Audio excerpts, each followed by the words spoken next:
Direttamente da una stalla super controllata al consumatore. È stato inaugurato oggi alla Guizza il primo distributore di latte crudo situato su un'area pubblica.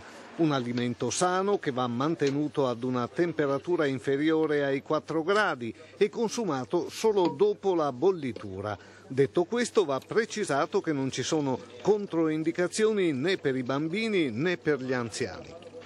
Quanto costa un litro di latte? Costa circa €1 al litro, quindi chiaramente è perché c'è la filiera corta e dal produttore al consumatore non passa nessuna mano e quindi il latte è a quel prezzo lì, insomma. Filiera corta, prezzi bassi. Certo, e questo è una cosa senz'altro che si realizza con questi impianti in cui il latte costa molto meno che non nei negozi.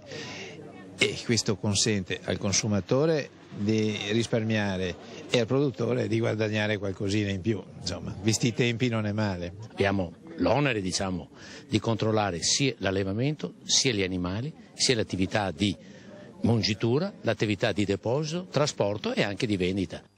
Presto in città verranno installati altri 12 distributori di latte crudo, un alimento il cui successo si spiega con la qualità ed il gusto. Il latte crudo non è pastorizzato ed è più ricco di proteine e di vitamine. Inoltre, per il suo contenuto di grassi, risulta anche più saporito del latte confezionato venduto dalla grande distribuzione.